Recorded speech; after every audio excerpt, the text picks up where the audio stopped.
Good evening and welcome to Mild's Culture Plate. I am your host, Mild Kevin Miles. It is Saturday, November 12th, 2022, and we have an interesting show today. I'm going to actually take a moment because I have not put out the links to today's show yet on my social media. I'm going to go ahead and do that real quick. I didn't want to be super late getting the stream started, so I went ahead and started it. And now I overslept a little bit, folks.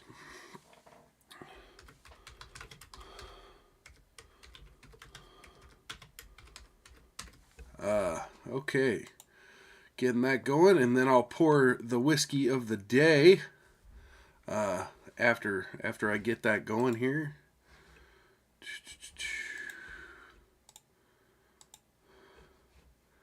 Looks like we had a viewer there for a second and they left. It's okay. Welcome, everybody. Always welcoming anyone we can to the stream.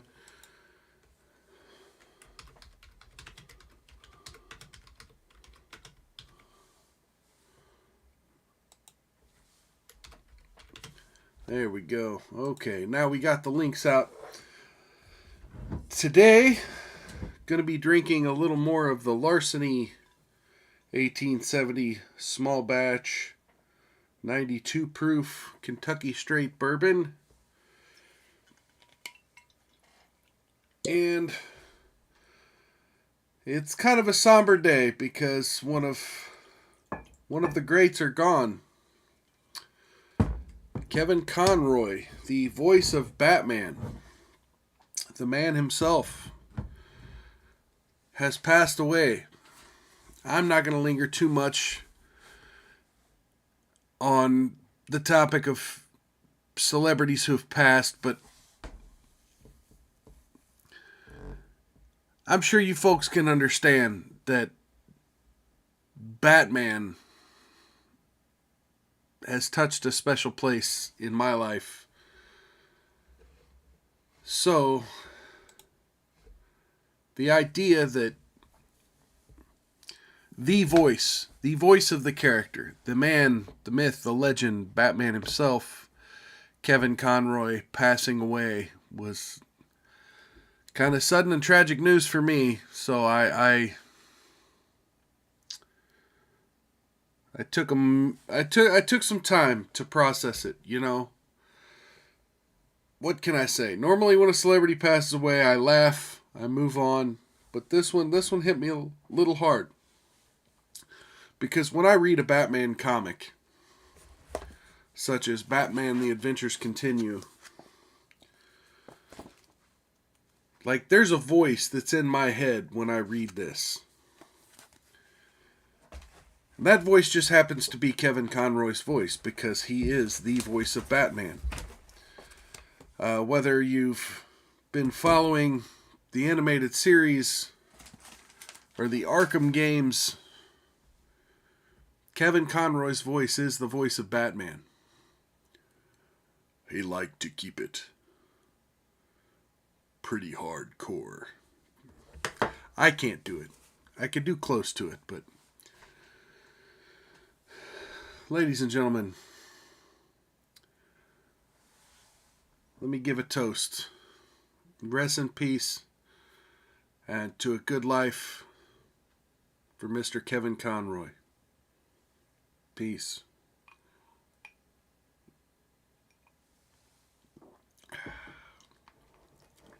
All right.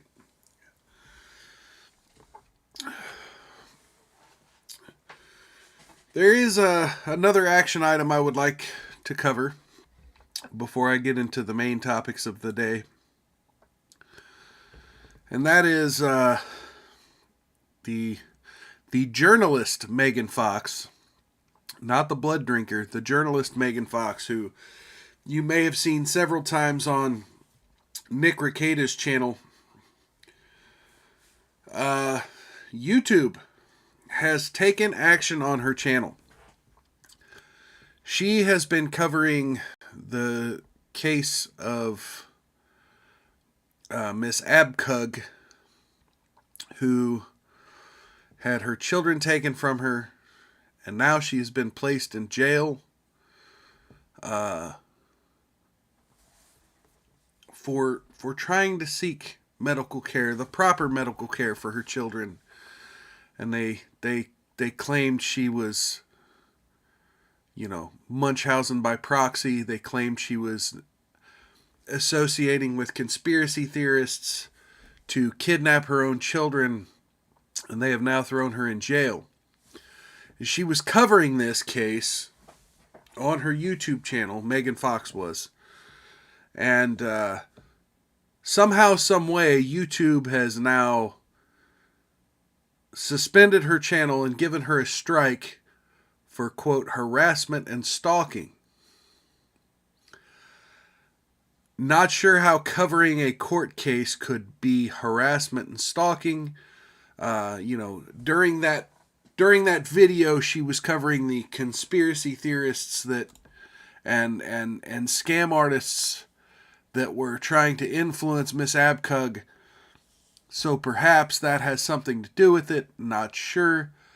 However, if you've got a minute, go check out what had happened. Go check out Megan Fox. Find her on Twitter.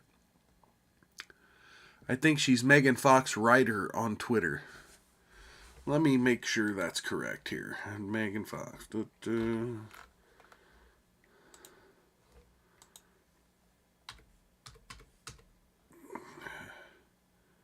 Yeah, at Megan Fox Writer on Twitter. So, once again, if you could just share some of the tweets and ask YouTube, what the hell, This isn't harassment. This wasn't harassment. This was a journalist, an online journalist, covering a news story, covering an open court case, and the people involved in this case.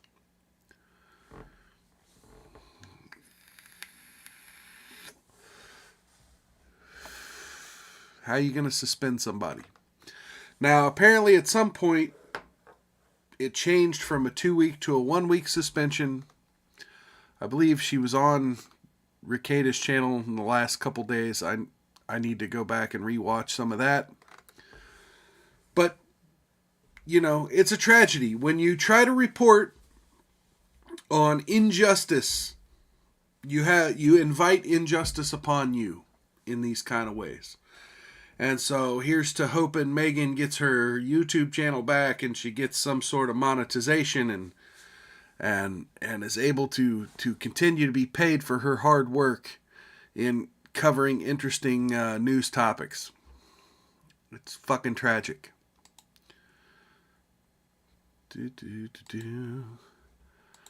So I'll get into the news story of the day here. I have not read this. I do not know what's in this article.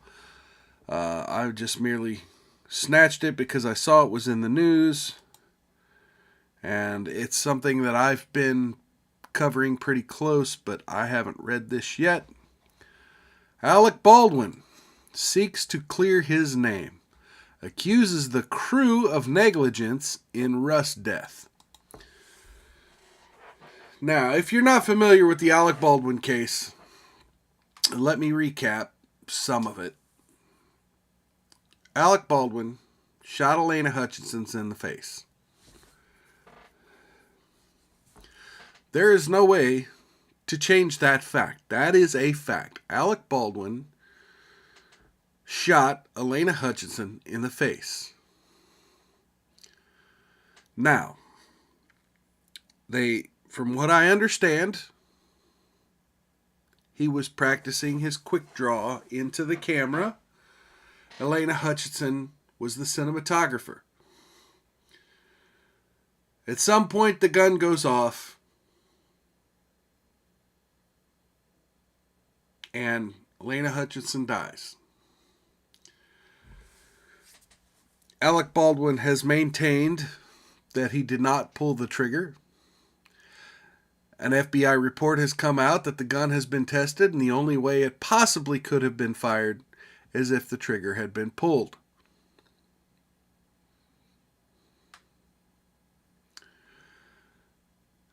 And there has been a lot of questions about how live ammunition wound up on the set and loaded into the gun. But, and I've covered this before, this next thing I want to be very fucking clear about. I've covered it before, but you folks need to understand that there are basic rules to gun safety. And Alec Baldwin has even verbalized such in the months after this tragic event happening, that he has been through gun safety training. Now, there's the question of, okay, there are some gun safety rules that if you follow all the other gun safety rules, you can kind of overlook because you're trying to film a realistic shot in a movie. And so therefore, some of the responsibility gets somewhat moved. But, and I want to say, I want to be very fucking clear. Okay, so one of the gun safety rules that everyone should know is never handle a gun that you're not familiar with. And when I say not familiar with, I mean you treat any gun as if it has the capability to destroy life. Now, again, if you're on the set of a movie, you're told this gun has been modified to be a prop, you have some other responsibilities, but that one in particular, treated as if it's able to destroy, you might be able to forget about that one as long as you follow all the other rules. One being always know, always check, double check, and know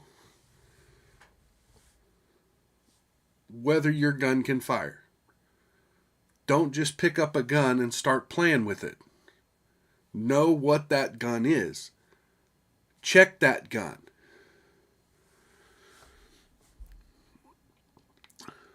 Second, rule number 3, keep your finger off the trigger unless you're ready to destroy something. I don't know if he was practicing his quick draw, practicing his hammer skills, right? But, this is part of the thing Alec Baldwin claims he didn't do, is he claims he didn't pull the trigger. But here's my thing. If your finger is even in the trigger area and not down the barrel, right? So when you're holding a gun safely, your finger is nowhere near the trigger. Your finger is not even in the trigger area. It's down the barrel. And so if you're doing this and you're playing with the hammer, as Alec Baldwin claims he was doing, like he's practicing his hammer, the gun's not going to fire if your finger's not on the trigger. So keep your finger off the trigger.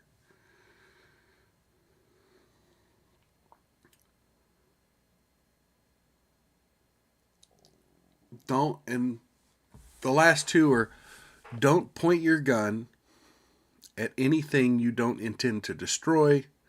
And the second half of that is, know what's downrange of your barrel. So if I'm Alec Baldwin and I'm doing this, right?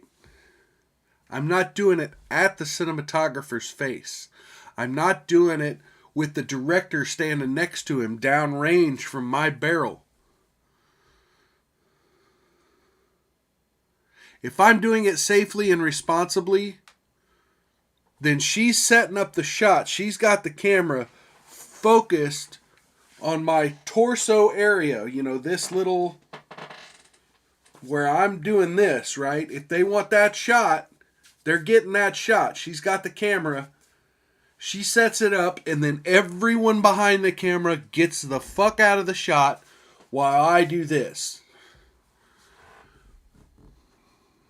Get the fuck away. You don't have a bunch of people standing behind the fucking camera while you got the gun barrel pointed at it. Don't point your gun at anything you don't intend to destroy, and you know what's downrange from the barrel of your gun. So Alec Baldwin didn't follow any of these rules of gun safety, even though he said he's taken several gun safety courses and has handled guns on movie sets several times. He didn't follow a single one of the gun safety rules. Not a single one. Now, like I said, the first one you can kind of excuse because it is a movie set. And you can't expect him to assume that something on a movie set's going to be a deadly weapon. But that's why you have the second rule. You check it yourself. And he has even said that he knows that if you shake the ammunition and it rattles, that's supposed to be a dummy round. The gun didn't rattle. The ammo on the tray next to the props didn't rattle. Some did, some didn't. So now here we are. Now, Alec Baldwin seeks to clear his name and accuses the crew of negligence. Okay, so even if we take Alec Baldwin, the actor, who shot Elena Hutchinson in the face, out of the equation, Alec Baldwin was still one of the producers on the movie. Alec Baldwin hired these people. So ultimately, Alec Baldwin still bears some responsibility here. Alec Baldwin filed a cross-complaint on Friday seeking to clear his name in the shooting death of Russ cinematographer Helena Hutchins, and said that the blame for the tragedy lies with 3 crew members and the man who supplied ammunition to the set. Baldwin named all 4 as cross-defendants in a lawsuit originally filed against him last year by Mamie Mitchell, the film's script supervisor. Baldwin said he relied on all 4 to do their jobs and that Hutchins died as a result of their negligence. As a result, Baldwin says he has experienced immense grief and suffered an emotional, physical, and financial toil. Dude, bro.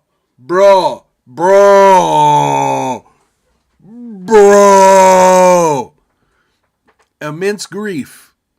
My man was tweeting on the anniversary of it, practically bragging. Hey, it's been a year since I shot a bitch. No. And again, he didn't use those exact words. I want to be clear, not committing defamation here. He didn't use those exact words, but he did tweet, essentially talking about the fact that it had been a year since the tragedy. Practically bragging. Immense grief and suffered an emotional, physical, and financial toll.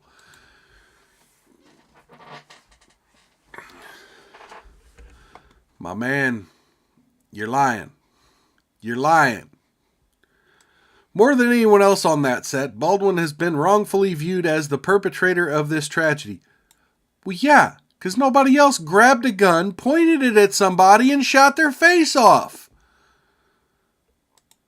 wrote Baldwin's attorney Luke Nickus. By these cross-claims, Baldwin seeks to clear his name and hold cross-defendants accountable for their misconduct. Let me be fucking clear. Let me be really fucking clear. Here, let's hold off on this for a second. Let me highlight where we were.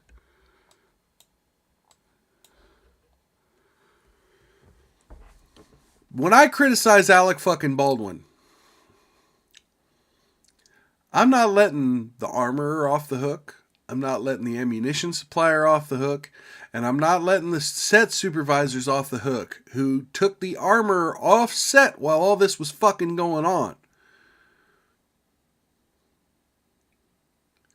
But quite frankly, It's the producer's job to make sure these people are doing their fucking jobs right.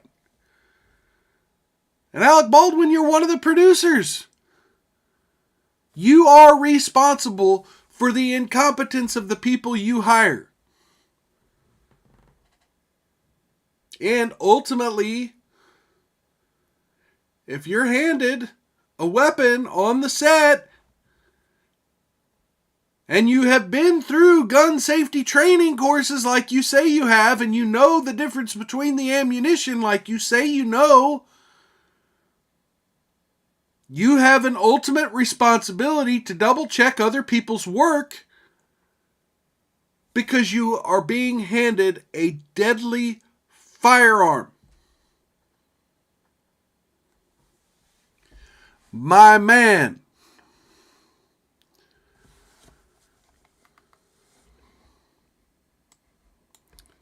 Baldwin was holding a Colt .45 revolver when it went off during preparation for a scene near Santa Fe, New Mexico on August 21st, 2021.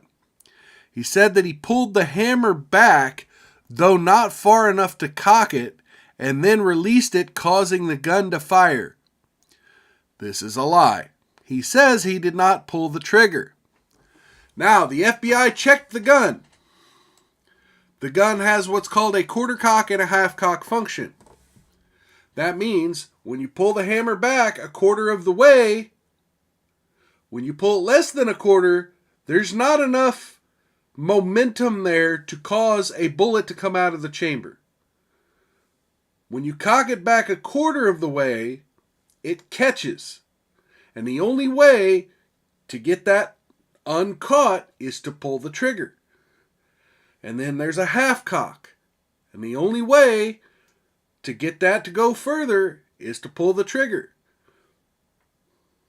So, if you cock it a quarter of the way, it locks. The only way to unlock it is pull the trigger.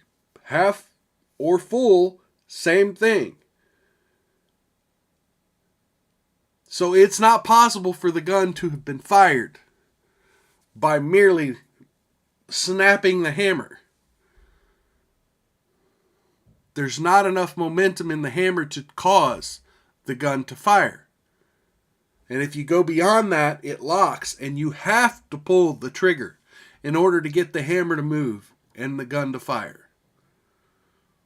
The FBI performed those tests and said that those are the facts. Said that it is not possible to have snapped the hammer back and let go with enough force to cause the pin to fire. So he's fucking lying. Now, next. The Colt .45 should have contained only dummy rounds, which contained no projectile and no charge. But it was loaded with one live round, which passed through Hutchins' body and lodged in the shoulder of director Joel Souza. You know, we're not allowed shoulda, coulda, wouldas in this world. If we're negligent and it causes someone else to die, we can't say, well, it should have been a different kind of day. You can't wish that there were factors that weren't there. Sure, they should have been dummy rounds. Shoulda, coulda, woulda. They should have been dummy rounds. But you know who has the final responsibility to check that weapon? The person that's firing that weapon. And if you're not 100% sure that what's loaded in that thing is safe, you shouldn't be playing with it.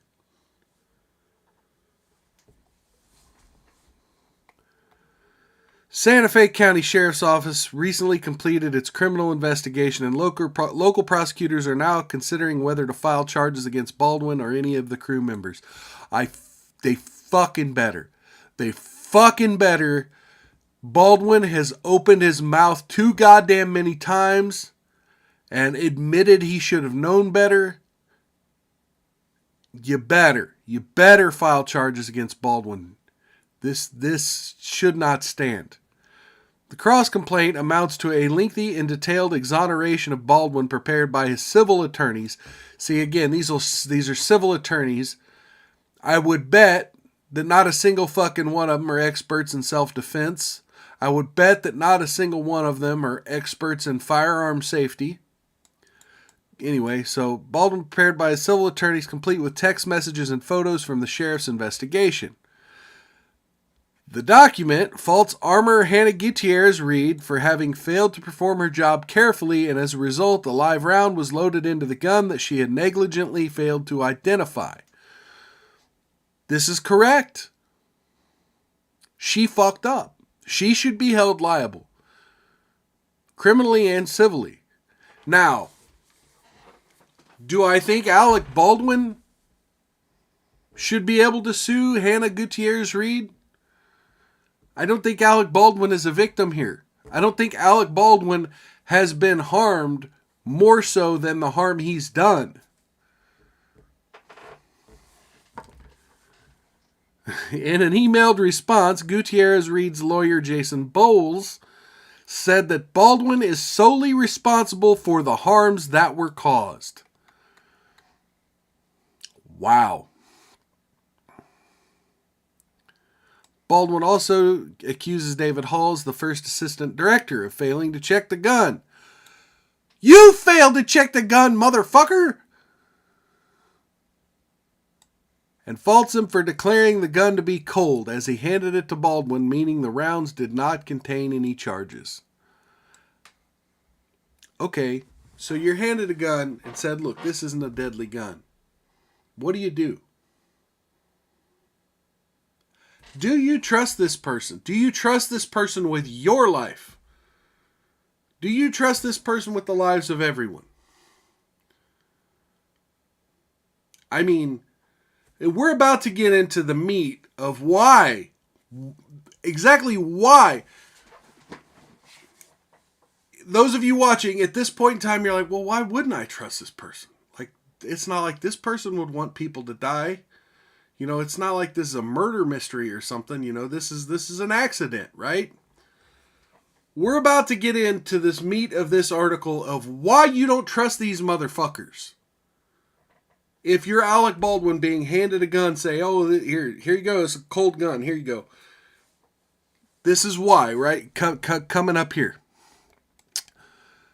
The cross-complaint also faults Sarah Zachary, the prop master, for failing to adequately supervise Gutierrez Reed and failing to maintain a safe set. Further, Baldwin accuses Sean Kinney, the supplier, of showing a cavalier disregard for proper separation between live and dummy ammunition.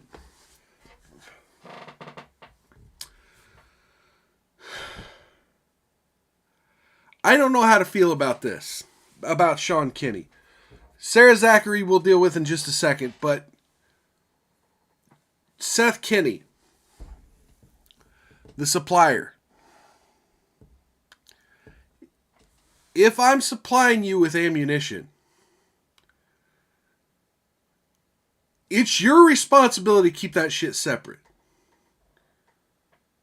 Like, everyone in this article has admitted to knowing the difference between the shaky of the dummy rounds versus the live packed ammunition. So if I'm a supplier, for one, I better not have an order sheet that has live ammunition and dummy rounds or blanks. Like, I shouldn't have a mixture. You shouldn't be giving me an order with a mixture of different types of ammunition. And if you do, then you better be able to sort out what's what when you take the delivery. So, Seth Kinney, whatever. I mean, I don't care if every bullet and every box and everything looked fucking identical. I fail to see how the supplier, I fail to see how the distributor of ammunition bears any kind of responsibility when there's 5 people between him and the actor on the set holding the gun. That shit should be separated and inventoried properly. I don't care if you have to do it bullet by bullet, and then you take that fucking live ammunition as far from the goddamn movie set as you possibly can. Now, mistakes do get made, but that's on you. That's not on the distributor. That's not on the supplier. That's on the prop master. So here we go. All four have previously denied culpability. Gutierrez-Reed has sued Kinney for supplying her with live ammunition that closely resembled dummy rounds. Your fucking fault, bitch. While Kinney has denied including any live rounds in the box of dummies that he supplied to the set. Fair enough. It's you all that mixed up the ammo, not me. Mitchell, who's represented by Gloria Allred, alleges in her lawsuit that she was 4 feet away when the gun went off. She has alleged that she suffered painful ringing in her ears in addition to emotional trauma. Her suit alleges that Baldwin intentionally cocked and fired the loaded gun, even though the upcoming scene to be filmed did not call for the cocking and firing of a firearm. Holy shit. I was not even aware that somebody had claimed that he was doing shit that wasn't even necessary for the movie. So that, you take that back to my earlier mention of the 5 rules of firearm safety, and being aware what's downrange of what's your barrel, and keeping your finger off the trigger. You didn't need to do any of those things. You didn't need to do any of those things because you shouldn't have even been playing with the gun in the first place, because the scene did not call for the cocking and firing of the gun. Baldwin has tried to throw out the lawsuit on grounds that on-set accidents are the exclusive domain of the New Mexico workers' comp system. A Los Angeles judge denied his motion on November 1st. And then here we have... Okay, we have the actual cross complaint here. I'm not going to read it. We just kind of heard exactly what he's claiming in these, but there are emails. I'll look into this and I'll see if there's anything more interesting to talk about, and I'll let you folks know. But as of right now, this makes me fucking sick. This makes me fucking sick, because here we have an entitled Hollywood actor who wants to blame everyone else for his actions. No one forced him. And again, you just read where the scene did not even call for him to cock and fire a weapon. And so he's doing this into the camera, right? With his finger in the trigger area, breaking all 5 of the rules of firearm safety. You could excuse 1 of the 5, but why are you breaking the other 4?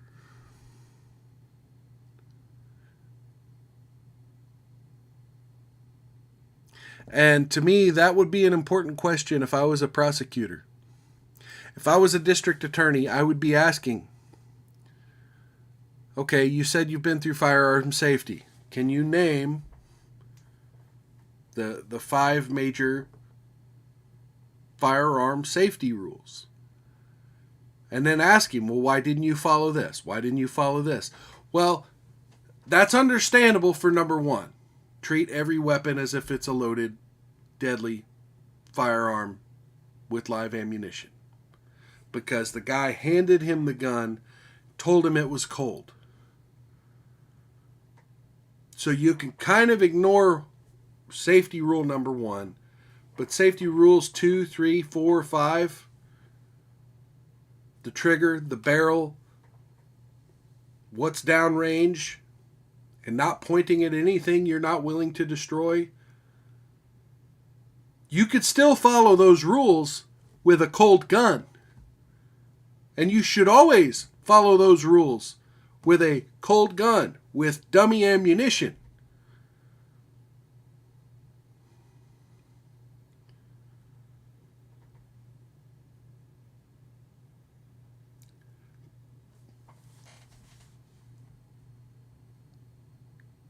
it's like getting shot with a paintball gun isn't completely safe. There's a gentleman in my junior high who got shot in the eye with a paintball gun and lost his eye.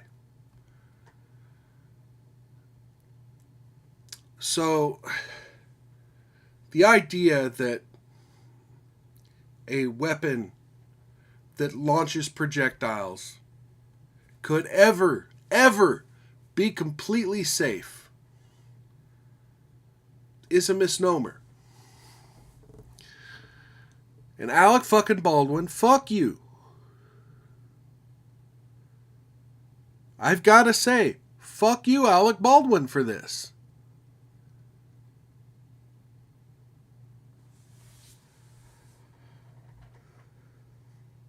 To blame the victim, to blame the staff that you hired. And one thing this article did not get into that I said I would cover here in a moment, because I thought that I saw something that would get into it. Twice previously, there were safety issues with firearms on this set.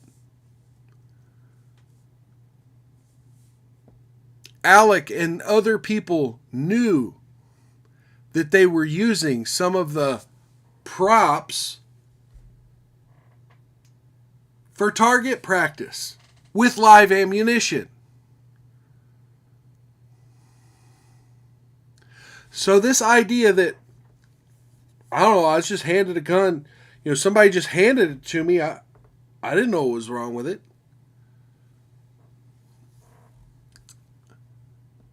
To me, that then goes back to safety rule number 1, which I said, Alec, you might be able to give him a pass on safety rule number 1, but then knowing that there were people on the set firing guns with live ammunition, and that there had been complaints about firearm safety 2 times before during the shooting of this movie. Now that kind of takes some of that culpability. The idea that, well, you just can assume they're being safe, right? You can assume that they don't want anybody to die.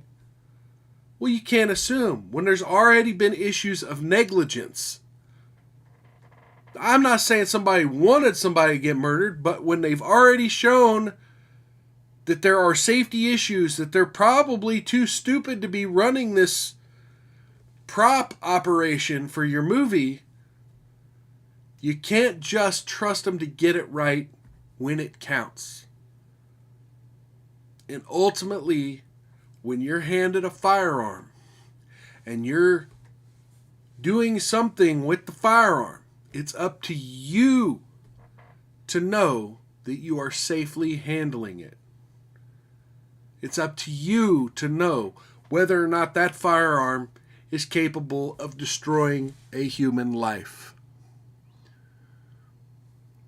And so again, the notion that even with dummy rounds, it's safe to put your finger on the trigger and flag your staff members by pointing the barrel at them.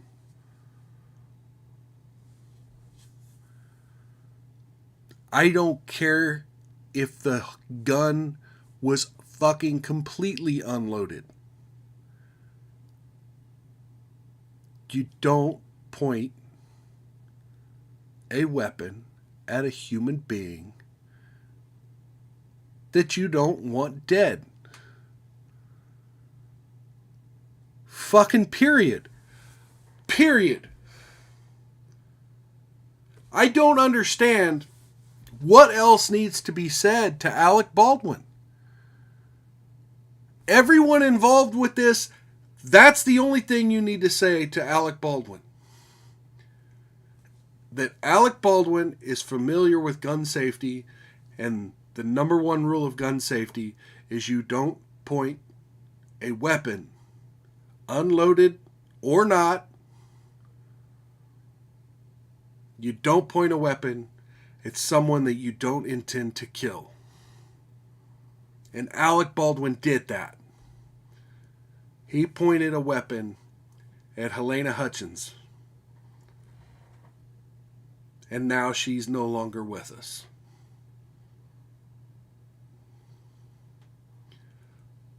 All so that he could play his quick draw game with the hammer. You know, you draw real fast, you snap the hammer back, and then you shoot. He claimed his finger wasn't on the trigger, but that hammer doesn't cock back and flip back forward. The FBI said the hammer doesn't work that way on this Colt.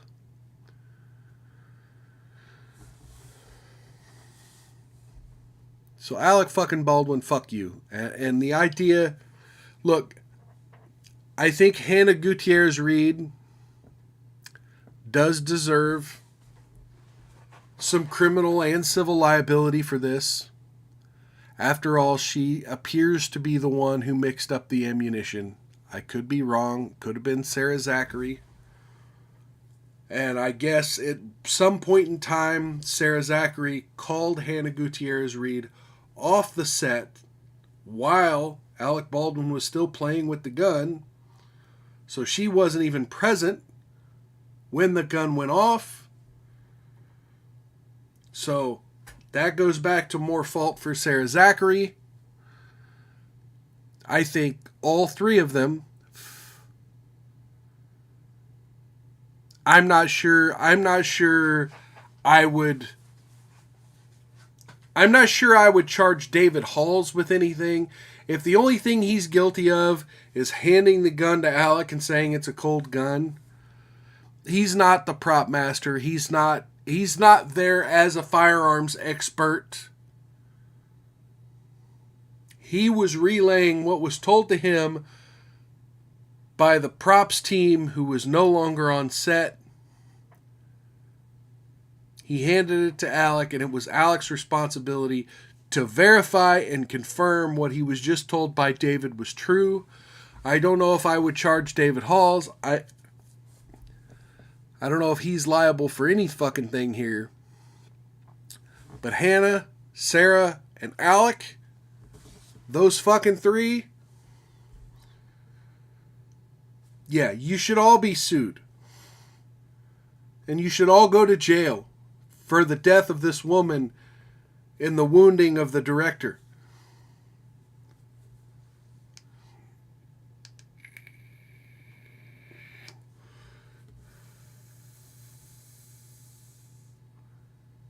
Let's see here.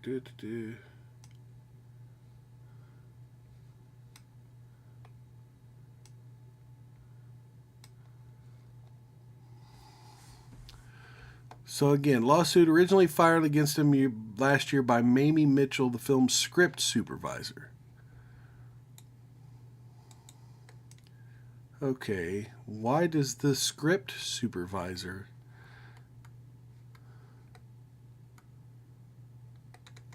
Okay, this is confusing to me. Why the fuck does the script supervisor have any standing here? Like, what did she suffer from? I'm trying to understand this. Like, how is she a victim in all this? Like, that's the one part of this that doesn't make any fucking sense to me. Why Mamie Mitchell...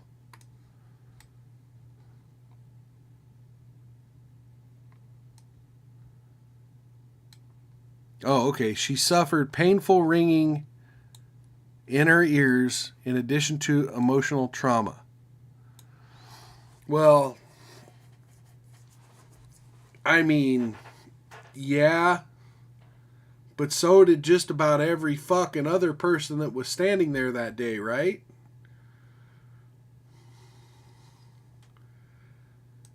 I mean, if you're going to sue somebody, I think everyone on that set has some sort of case, but I don't see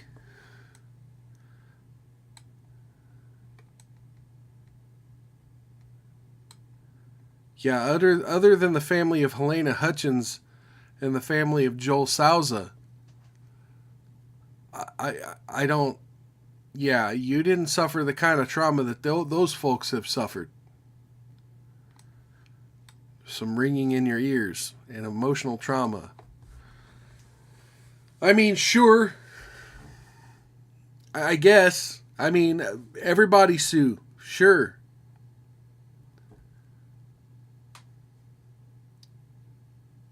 But if I'm a judge, if I'm a prosecutor, if I'm an attorney, I'm really going to point out Sarah Zachary, Hannah Gutierrez Reed, and Alec Baldwin being the three who had a chance to prevent this tragedy. And I'm really hoping that the state of New Mexico, that whatever district attorney in, was it El Paso? Oh, or not El Paso, that's Texas. Santa Fe, New Mexico. Santa Fe, New Mexico, that the Santa Fe DA's office gets off their ass and fucking does something about this. All right, so we are 45 minutes in, and I have exhausted my news stories. One thing I do want to say is there's another celebrity who passed away. Rest in peace, Gallagher. Here's to some melon smashing in heaven. Rest in peace, Gallagher.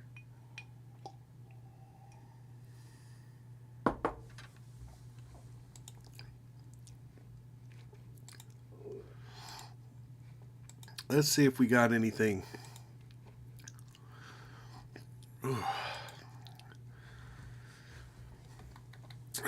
See if we got anything else trending here today.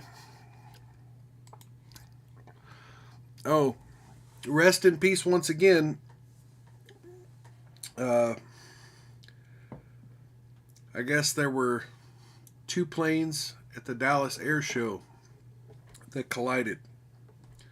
So, you know, best wishes to anyone involved in that, and anyone who may have suffered tragedy. Rest in peace. Cheers.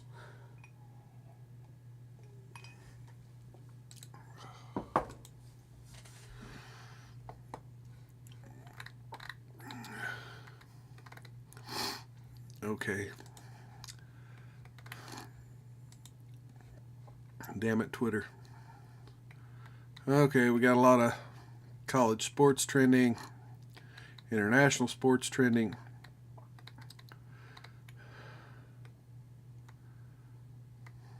Yeah, it looks like it's all sports. With the exception of the two tragedies I just talked about. All right, so we don't have a whole lot going on. One thing I do want to mention, there is still election shenanigans happening. The Arizona race for governor and Senate, I believe neither of them have been called yet. Let me double check.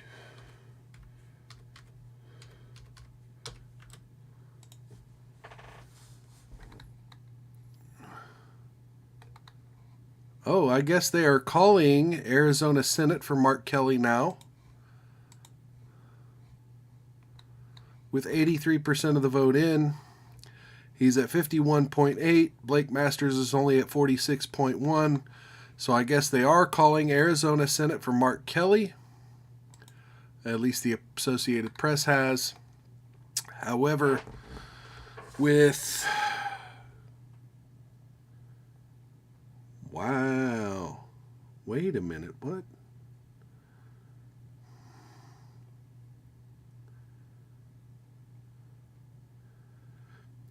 A 32,000 vote differential at 83%. The governor's race has not been called.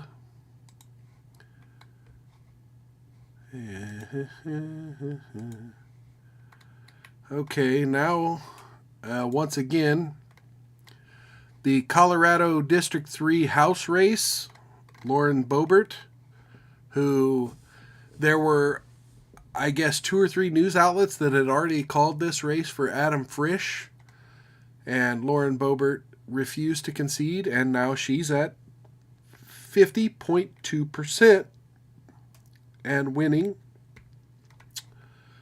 But it's still too close to call. It doesn't say how much of the vote is in. Oh, 99% reporting. So, pretty fucking close race there in Colorado. There are some seats in California that still have yet to be called. Some seats in Oregon that still have yet to be called. Let's see. Are any of them super, super close? I mean, yeah, but let's face it, those aren't any of the super, super important races. But right now, we're showing that the Democrats have lost at least 9 seats and the GOP has gained at least 7. So we're at 211 to 199 in the House. And again, we're still waiting on Arizona and Nevada. Let's see. We've got Adam Laxalt in Nevada with less than 1,000 vote lead with 95% of the vote in. So here we are. You know, the West Coast, Nevada and Arizona don't know how to count votes apparently. And so we're in a situation where we're still waiting. Alaska, there are 2 Republicans that are vying for the U.S. Senate seat up there, but because it's ranked choice voting, that's allowed. There were initially 3 or 4 Republicans and 1 Democrat. So, I mean, Kelly Tshibaka and Lisa Murkowski are vying for that close race at 80% reported. Where did my map go? It won't let me see the map. Okay, but anyway, here we are. So, there was a news report. So, yeah, Georgia's still going to be a runoff. Yeah, that's they're less than 1% difference. Nobody reached 50%, and they're less than a 1% difference between the 2 candidates. So apparently that election is going to be held in December. They're gonna run again, run off Warnock and Herschel Walker. And then Arizona, they said they may not have all of those ballots counted until sometime Monday afternoon, maybe even Tuesday. In Maricopa County, our favorite. And no, I'm not going to say anything about Maricopa County because they seem to do elections specially. Fun times. So that's where we're at here. I'm feeling good. The larceny's treating me well. This is a small batch weeded bourbon mash pill, 92 proof. Good stuff. It's it's got that bourbon flavor. But like I said, it's a wheat mash bill. So it's pretty cool. Anyway, because of the passing of Kevin Conroy, I am going to finally get off my butt and review these 2 books. Batman The Adventures Continue, Season 1 and 2. I'm going to get off my butt and read those and review those next time because, they're based off of his work in Batman the Animated Series. And, man, it sucks losing a legend like that, man. There's a video online, if you could find it. I mean, I could try to find it and play it here, but frankly, we don't have enough time left in the show, but I did want to kind of give it a special mention where in the days after 9/11, Kevin Conroy was working in a soup kitchen that was helping feed first responders and the like down in Ground Zero. And at some point, it was noticed that it was Kevin Conroy serving the food. And then somebody yelled, "Hey, y'all, Batman." Anyway, so he tells the story. "Hey, y'all, Batman's serving us dinner." And then someone yells, bullshit. Anyway, you should go find that. You should go find that because he tells the story pretty fucking great. And it really lets you know how much of a legend and a hero he really was. And yeah, it's a tragedy. It's a tragedy when you lose someone who's not just a celebrity. And I want to make that clear. It's not about him being a celebrity. It's not about him being attached to a famous intellectual property. It's that he genuinely seemed like a good person. That he used his fame and fortune, and it didn't seem to go to his head. He used it to make people smile and make people happy. Which, if this channel ever takes off, if this show ever takes off, my hope is that eventually I just want to make people smile and make people laugh and make people happy. I don't want to use it as some sort of avenue to fame and fortune. As of right now, this channel's not even monetized. So the fortune, I don't do this for the fortune. I don't do this for the money. I don't do this for the bitches. I do this because I genuinely want to see people happy. And if me bitching and ranting and drinking whiskey makes one person out there happy, then it was worth doing this show. On that note, I hope you folks are having an amazing weekend. And, if you had a long holiday weekend, and I use that term holiday loosely because happy Veterans Day to the veterans out there. I know I gave you a toast on Wednesday, but I'll do it again. To the vets out there, hope you had a decent Veterans Day. Hope you had some time off. Hope you had some extra time with your family or friends or whoever your support circle is. This one's for you. And this one's also for Kevin Conroy. But especially it's for Elena Hutchins and anyone else who's lost loved ones due to the negligence of others.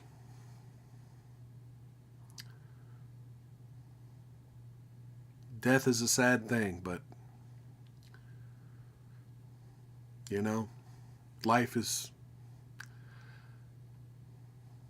life can take tragedy and turn it into something beautiful. And that's why those of us who live can take the memories of those who we've lost and really make them amazing lessons for how to live life to its fullest in our future. So, y'all take care. Take care of each other. Love y'all. Like, share, subscribe, hit the bell for notifications. Come back. Let me know any criticisms down in the comment section or in the chat. Love y'all. Peace.